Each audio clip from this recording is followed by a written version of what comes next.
में, जबकि हर कोई अपने घरों में है और सरकार के तमाम लोग क्वारंटाइन है, मंत्री क्वारंटाइन है, आयोग के लोग क्वारंटाइन है, मिलना नहीं चाहते, जितने रोजगार के लिए आते हैं, जितने जितने लड़के बच्चे उन सबको देखना नहीं चाहते, चैनल बंद कर देते हैं, घुसने नहीं देते, ताले लगा लेते हैं, बेचारे हाय हाय नारे लगाते रहते हैं, बच्चे छात्र जितने लोग हैं, जितनों की भर्तियां अटकी हुई है, मैं जितनों के नाम ले लूं, चाहे 69,000 वाले हो, चाहे युवा कल्याण वाले हो, चाहे 12,600 वाले हो, चाहे तमाम जितने बेरोजगार समग्र शिक्षा वाले हो, इन सबको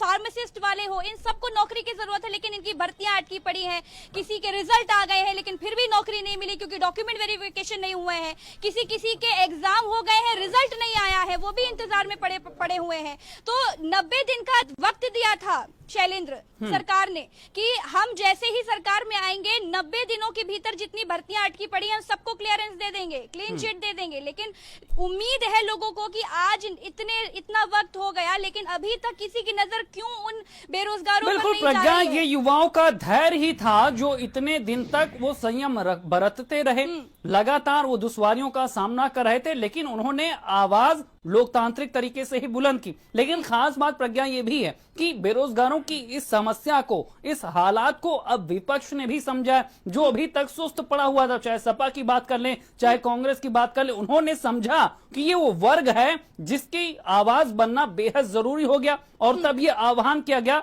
और तब आज इस तरह का आयोजन हो रहा जिससे सरकार तक ये आवाज, ये स्थितियां, ये मजबूरियां पहुंचाई जा सके। देखिए शैलेंद्र, विपक्ष का सबसे जरूरी काम जो है वो ये है कि जनता की आवाज उठाना, सरकार की आंखें खोलना, सरकार की गलतियों को सरकार को बताना, जो कि विपक्ष नहीं कर रहा था, सुस्त पड़ा था। लेकिन चूंकि बेरोजगारों ने अपनी आवाज उठाई, वो आगे आए, तभी विपक्ष भी थोड़ा सा जागरूक हुआ, या यूं कह सकते हैं कि गहरी नींद से जागा। जो आज विपक्ष जितना है वो बेरोजगारों के साथ हो, फिर चाहे वो प्रियंका गांधी हो, फिर चाहे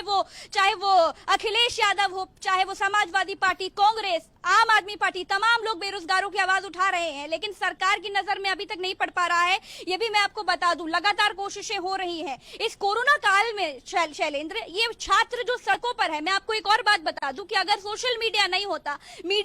और मीडिया में कुछ चैनल जैसे हम आप दिखा रहे हैं इस वक्त पर बेरोजगारों को, हम लोग ना होते तो शायद बेरोजगारों की आवाज जनता तक पहुंच ही ना पाती, पता ही नहीं चल पाता कि उन बेरोजगारों को क्या समस्याएं है। हमारे देश के कितने युवा इस वक्त पर सड़कों पर पड़े हुए हैं, खाना नहीं खा रहे हैं, लोगों की शादियां टूट गई हैं। शैलेंद्र, मैं आपको एक वाक्य बता दूं, एक छात्र से मेरी बात हुई, वो रो रहा था, मुझसे मिलने आया, उसने कहा कि मैम मेरी भर्ती रुकी पड़ी है 7 साल से, मैं बहुत दुखी हूं, बताइए मैं क्या करूं। तो उसकी भर्ती थी 69,000 वाली, एक तो ये उसकी भी भर्ती थी और एक